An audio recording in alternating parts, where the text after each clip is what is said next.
오늘 우리에게 주시는 하나님의 말씀은 출애굽기 14장의 말씀입니다. 사랑하는 성도 여러분, 이 새벽 하나님의 풍성한 은혜와 평강이 여러분의 삶과 가정 가운데 가득하기를 축원합니다. 오늘 우리가 읽은 이 출애굽기 14장은 그 유명한 홍해가 갈라지는 기적을 다루고 있는 본문 말씀입니다. 우리는 이 말씀을 읽을 때 보통 바다가 반으로 갈라지는 그 결과에만 집중하지만 기적이 일어나기 전까지 이스라엘 백성들이 마주했던 현실은 철저한 절망이었습니다. 홍해가 갈라지기 직전 뒤쫓아오는 애국 군대와 사방이 꽉 막힌 바다가 이스라엘 백성들이 마주해야 되는 절망이었다는 것입니다. 여기서 중요한 사실은 이 위기가 이스라엘 백성들이 길을 잘못 들었다거나 모세가 실수해서 일어난 사고가 아니라는 점입니다. 백성들의 앞에는 바다, 뒤에는 애국 군대가 있는 이 막다른 골목으로 직접 이끄신 분이 바로 하나님이셨습니다. 우리는 흔히 믿음으로 순종하며 나아가면 탄탄대로가 열릴 거라고 기대합니다. 이스라엘 백성들도 애굽에서 당당히 걸어 나올 때 이제 고생은 끝났고 약속의 땅 가나안까지 직진만 남았다라고 믿었을 것입니다. 하나님은 돌연 그들의 행진을 멈추게 하시고 상식적으로 도저히 이해할 수 없는 이 막다른 길로 그들을 몰아넣으셨습니다. 우리 인생에도 이런 순간이 찾아옵니다. 말씀대로 바르게 살아오려고 치열하게 몸부림치는데 느닷없이 사방이 꽉 막혀버리는 막막한 그런 상황에 우리가 처할 때도 있습니다. 오늘 새벽 우리는 하나님이 왜 우리를 이러한 막다른 골목으로 인도하시는지 그 뒤에 숨겨진 뜻을 함께 살펴보려고 합니다. 오늘 말씀을 통해 내 삶에 꽉 막힌 담 앞에서 낙심하는 대신 이 상황을 주관하시는 하나님의 진짜 계획을 발견하는 귀한 시간이 되기를 바랍니다. 오늘 본문 1절과 2절 한번 함께 읽어보도록 하겠습니다. 1절, 2절입니다. 시작. 여호와께서 모세에게 말씀하여 이르시되 이스라엘 자손에게 명령하여 돌이켜 바다와 믹돌 사이에 비하이롯 앞 곧 바알스본 맞은편 바닷가에 장막을 치게 하라. 아멘. 하나님께서는 모세에게 아주 구체적인 지명을 말씀하시면서 이스라엘 백성들의 행진 방향을 바꾸라고 명령하십니다. 여기서 가장 주목해야 할 단어는 바로 이 돌이켜라는 단어입니다. 이 돌이켜라는 말은 가던 길을 바꾸어 뒤로 돌아서라는 뜻을 가지고 있습니다. 당시 이스라엘 백성들이 애굽을 떠나 가나안 땅으로 갈 수 있는 가장 빠르고 평탄한 길은 해변을 따라 올라가는 이 블레셋 사람의 땅에 길을 가는 것이었습니다. 그 길로 가면 불과 며칠이면 가나안 땅에 도착할 수 있는 지름길이었습니다. 하지만 하나님께서는 이미 13장 후반부에서 그 길로 가면 블레셋 사람들과 전쟁을 하게 되어 백성들이 두려워하고 낙심하게 될까봐 그 빠른 길을 놔두고 광야의 길로 돌려 행진하게 하셨습니다. 이스라엘 백성들은 하나님의 인도하심을 따라 광야의 길로 돌아섰고 에담이라는 곳에 이르렀습니다. 이제 에담에서 광야를 가로질러 앞으로 쭉 나아가기만 하면 되었습니다. 네, 오늘 14장 2절에서 하나님은 또다시 방향을 바꾸라고 명령하십니다. 앞으로 직진하던 백성들에게 방향을 바꾸어 뒤로 돌아서라 라고 명령하신 것입니다. 하나님이 돌이켜 장막을 치라고 하신 이 비하이롯 앞 바닷가가 어떤 곳입니까? 앞에는 거대한 홍해바다가 있고 좌우에는 험준한 바위산과 광야가 펼쳐져 있어서 뒤에서 적군이 쫓아오면 도망칠 곳이 전혀 없는 완벽한 막다른 골목으로 하나님은 그들을 이끄셨습니다. 군사적으로 보면 적에게 포위당해 위험에 빠지기 딱 좋은 장소에 장막을 치라고 명령하신 것입니다. 이스라엘 백성들 입장에서 한번 생각해 보면 가뜩이나 지름길을 두고 험한 광야길로 돌아오느라 몸도 마음도 지쳐 있는데 이제는 그 광야길마저 직진하게 못하게 하시고 굳이 뒤로 돌아서 바다 막다른 골목에 진을 치라고 하시니 도무지 하나님의 인도하심을 이해할 수가 없었을 것입니다. 하지만 3절에 보면 하나님이 그렇게 하신 이유가 나옵니다. 3절 말씀도 같이 읽겠습니다. 시작. 바로가 이스라엘 자손에 대하여 말하기를 그들이 그 땅에서 멀리 떠나 광야에 갇힌 바 되었다 하리라. 아멘. 만약 이스라엘 백성들이 그대로 광야길로 직진해서 이 넓은 탄탄대로로 가버렸다면 바로는 군대를 이끌고 넓은 광야 한복판에서 이스라엘 백성들을 기습했을지도 모릅니다. 광야 한복판에서 애굽의 강력한 전차 부대와 무기도 하나 없는 이스라엘 백성들이 정면으로 부딪혔다면 이스라엘은 제대로 대항해 보지도 못하고 많은 백성들이 죽고 다투는 일이 벌어졌을 것입니다. 그래서 하나님께서는 이 상황을 반전시킬 완벽한 기회를 만드십니다. 이스라엘 백성들이 스스로 막다른 골목인 홍해 바닷가로 들어가 장막을 치게 만듦으로써 바로가 보기에도 저들이 길을 잃고 바다 앞에 갇혔구나 라고 착각하게 만든 것입니다. 이스라엘을 끊임없이 위협하던 애굽의 군대와 그들의 교만함을 홍해 바다에서 완벽하게 정리하시고 이스라엘에게 완전한 자유를 주시기 위한 하나님의 계획이었다는 것입니다. 우리도 살다 보면 내가 계획한 대로 일이 착착 진행되지 않고 자꾸만 뒤로 돌아가는 것 같고 결국에는 사방이 꽉 막힌 것 같은 답답함을 느낄 때가 있습니다. 남들은 다 지름길로 쉽게 가는 것 같은데 왜 나만 자꾸 멀리 돌아가게 되는지 의문이 들 때가 있습니다. 그러나 사랑하는 성도 여러분, 기억하시기를 바랍니다. 하나님이 내 길을 막으시고 돌아서게 하실 때는 결코 우리를 괴롭히거나 잘못된 길로 인도하심이 아닙니다. 내 힘과 내 방법으로는 도저히 해결할 수 없는 내 인생의 고질적인 문제들, 나를 끊임없이 괴롭히는 걱정과 세상의 압박들을 하나님의 방법으로 깨끗하게 해결하시고 완전한 평안을 주시기 위한 주님의 인도하심을 믿고 담대하게 나아가시기를 바랍니다. 이 자리에 혹시 홍해 바다 앞에 서신 것 같은 분들이 계실지도 모르겠습니다. 사방을 둘러봐도 도망칠 곳이 없고 뒤에서는 현실의 두려움이 나를 엄습해 오는 것 같은 막막함 속에 계신 분도 있을 것입니다.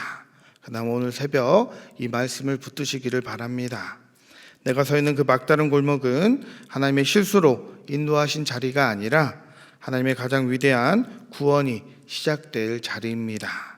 내 계산과 내 상식을 내려놓고 나를 인도하시는 하나님의 신실하심을 온전히 신뢰하며 묵묵히 그 자리에서 주님의 일하심을 기다리는 담대한 믿음이 우리 모두에게 있기를 주님의 이름으로 소망합니다. 오늘 본문 4절 후반부는 하나님께서 이스라엘 백성들을 다른 평탄한 길을 놔두고 사방이 꽉 막힌 홍해 앞바다로 밀어넣으신 그 목적을 명확하게 기록하고 있습니다. 4절 후반부 말씀을 제가 읽겠습니다. 내가 그와 그의 온 군대로 말미암아 영광을 얻어 애굽 사람들이 나를 여호와인 줄 알게 하리라 하심에 무리가 그대로 행하니라. 앞에서도 계속해서 이야기했지만 하나님의 목적은 이스라엘을 사지로 몰아넣어 고생시키는 것이 아니었습니다. 이 막다른 골목을 통해 전능하신 하나님의 영광을 온 천하에 드러내시는 것이 하나님의 목적이었다라는 것입니다. 우리는 흔히 하나님의 영광을 드러낸다라는 말을 자주 쓰지만 내 계산과 내 힘이 있는 동안에는 하나님의 영광이 드러나지 않습니다. 왜 그렇죠? 일이 잘 풀리게 되면 우리 입으로는 하나님의 영광이라고 하지만 우리는 우리의 지혜를 자랑하고 우리의 노력을 포장해서 자랑하기 때문입니다. 하나님의 영광은 인간의 가능성이 아무것도 없는 제로가 되는 그 지점에서 가장 선명하게 드러나는 것입니다. 내 지혜와 방법이 완전히 바닥나서 오직 하나님의 개입 외에는 아무런 출구가 없는 바로 그 순간, 사방이 막힌 그 자리에서 터져나오는 구원이야말로 오직 하나님 한 분만 드러나는 진짜 영광이 드러나는 것입니다. 더 나아가 하나님은 이 막다른 골목을 통해 이스라엘 백성들의 신앙 체질을 완전히 바꾸시기를 원하셨습니다. 출애굽기 7장부터 12장까지 10가지 재앙이 애굽 땅에 내리는 동안 이스라엘 백성들은 철저한 구경꾼, 관객이었습니다. 고센 땅이라는 안전지대에 숨어서 하나님이 하시는 일을 구경만 하던 사람들이었습니다. 하지만 구경만 하던 신앙, 남이 경험한 하나님을 전해 듣기만 하는 간접 신앙으로는 앞으로 마주할 거친 광야를 살아낼 수도 없고 가나안 땅을 정복할 수도 없었습니다. 그래서 하나님은 그들을 관람석에서 끌어내어 기적의 주인공으로 삼으시려고 홍해 앞에 세워두신 것입니다. 앞에는 바다가 가로막고 뒤에는 적군이 들이치는 최악의 현장 한복판에 그들을 두 발로 딛게 하심으로 남의 기적이 아닌 나의 기적을 경험하는 진짜 믿음의 소유자로 훈련시키시려는 과정이었다는 것입니다. 4절은 무리가 그대로 행하니라 라는 말씀으로 끝이 납니다. 하나님의 그 훈련이 빛을 발하는 순간입니다. 이스라엘 백성들이 상황이 납득되고 동의가 되어서 그 자리에 장막을 친 것이 아닙니다. 머리는 이해가 안 되고 가슴에는 두려움이 밀려오지만 하나님의 말씀하시기에 가던 길을 멈추고 바닷가 앞에 머물렀던 것입니다. 자신의 생각과 개선을 내려놓은 완벽한 순종이었습니다. 이처럼 백성들이 말씀을 따라 자기 자리를 지켰을 때 바로 그곳에 홍해가 갈라지는 하나님의 구원이 시작됨을 보면서 우리의 삶도 주님의 말씀에 그대로 행하는 순종의 삶으로 나아갈 때 우리의 막다른 골목에서 구원해 주시는 하나님을 우리가 발견할 줄 믿습니다. 사랑하는 성도 여러분, 우리가 인생길에서 마주하는 이 모든 막힘과 돌이킴은 결코 우연의 사고가 아닙니다. 하나님이 힘이 없어서 우리를 방치하시는 것도 아니요, 가이드라인을 잘못 잡아서 우리를 벼랑 끝으로 세우신 것도 아닙니다. 그 모든 위기 뒤에는 우리의 세상적인 계산을 깨뜨리시고 오직 하나님만이 내 인생의 주관자 되심을 고백하게 하시려는 하나님의 분명한 계획이 담겨 있습니다. 세상 사람들은 사방이 막히면 절망하며 주저앉아 한탄하지만 하나님의 인도하심을 받는 주의 백성들에게는 그 막다른 골목이야말로 곧 바다가 갈라지고 새로운 길이 열리는 기적의 출발점이 될 줄 믿습니다.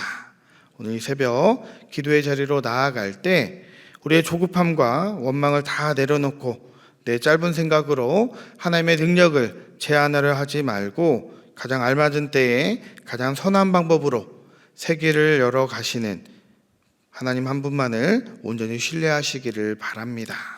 그래야 사방에 우견쌈을 당한 것 같은 현실 속에서도 하나님이 주시는 참된 평안을 마음에 채우고 오늘 하루도 삶의 현장에서 묵묵히 순종함으로 우리의 모든 문제가 홍해처럼 갈라짐을 체험하고 경험하는 구원의 증인들이 되시기를 주님의 이름으로 간절히 축원합니다. 시간 말씀을 생각하며 함께 기도로 나아갔으면 좋겠습니다.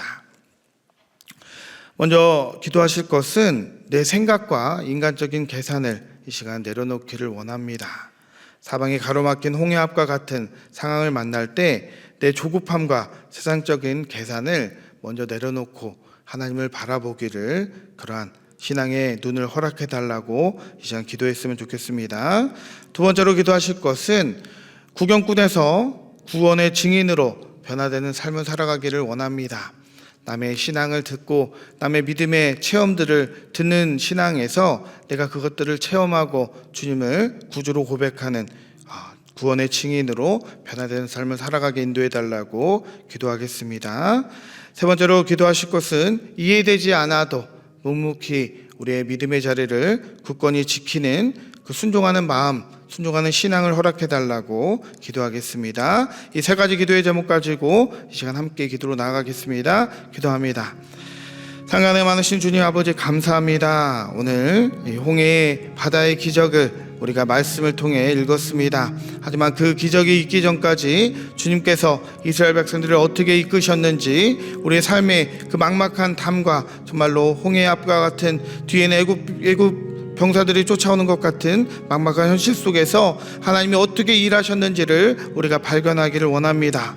그래서 우리가 그러한 어려움을 겪었을 때 우리가 하나님의 믿는 자들이라고 한다면 인간적인 계산들을 내려놓고 가장 먼저 주님께 기도하는 귀한 믿음의 사람들 될 수 있도록 인도하시고 지켜주시옵소서. 이제는 정말 남의 신앙을 듣고 남의 아버지 간증만을 듣는 자가 아닌, 이제는 내가 그 신앙의 아버지 주인공으로서 앞으로 나아갈 수 있도록 인도하시고 지켜주시옵소서. 구원의 증인으로 우리를 세워주셨사오니, 그러한 일들을 주심으로 하나님의 일하심을 보여주셨사오니, 이제는 우리가 그 주인공으로 나아갈 수 있는 귀한 은혜를 허락하여 주시옵소서. 그래서 이해되지 않아도 우리가 묵묵히 자리를 지키고 담대하게 오늘 하루도 천천히 걸어갈 수 있는 귀한 은혜를 허락하여 주시옵소서. 아버지, 정말 주님의 구원을 바라보는 이스라엘 백성들처럼 우리가 아버지의 그러한 불순종으로 나가는 것이 아니라 오늘 주님만을 바라보고 주님께 아버지 주님의 그 강한 오른팔을 안위하는 그 오른팔을 붙잡고 오늘 하루도 승리하며 나아가는 귀한 우리들 될 수 있도록 인도하시고 지켜 주시옵소서. 상가네가 풍성하신 하나님 아버지, 오늘 이 새벽 출애굽기 말씀을 통해 우리가 처한 막다른 골목의 의미를 다시금 깨닫게 하시니 감사를 드립니다. 우리 인생길에서 사방에 막히고 홍해와 같은 장애물을 만나면 하나님의 나를 외면하신 것은 아닌지, 왜 이런 고난을 주시는지 원망하고 낙심할 때가 많았습니다. 내 짧은 생각과 인간적인 계산으로 위기를 모면하려 우왕좌왕했던 우리의 연약함을 용서하여 주시옵소서. 오늘 말씀을 통해 깨닫기를 원합니다. 하나님이 우리를 막다른 길로 이끄신 것은 우리를 고통스럽게 하려 하심이 아니라 오직 하나님만이 내 인생의 유일한 주관자 되심을 고백하려 하려는 분명한 계획임을 믿습니다. 이제는 안전한 곳에 숨어 하나님을 바라만 보던 구경꾼의 자리에서 내려와 이 위기를 통해 살아계신 하나님을 직접 경험하는 구원의 증인이 될 수 있도록 인도하여 주시옵소서. 현실의 문제는 여전히 여전하고 앞길은 보이지 않지만 우리가 그대로 행하니라 라고 했던 말씀처럼 내 상식을 꺾고 말씀 앞에 장막을 치는 온전한 순종이 우리 안에 있게 하여 주시옵소서. 내가 할 수 있는 것이 아무것도 없어 두 손 들고 멈춰선 바로 그 자리가 하나님의 위대한 구원이 시작되는 자리임을 믿음의 눈으로 바라보기를 원합니다. 이 새벽 간절한 기도의 제목을 가지고 주님 앞에 엎드린 성도님들을 기억하여 주시옵소서. 마음에 가득한 불안함과 조급함은 다 사라지게 하시고 주님이 주시는 참된 평안만을 가득 채워 주시옵소서. 오늘 하루 삶의 현장으로 나아갈 때 낙심치 않고 묵묵히 순종하여 마침내 홍해가 갈라지고 새로운 길이 열리는 기적을 경험하는 복된 하루가 되게 하여 주시옵소서. 우리 인생의 유일한 인도자가 되시는 예수 그리스도 이름으로 간절히 기도합니다. 아멘.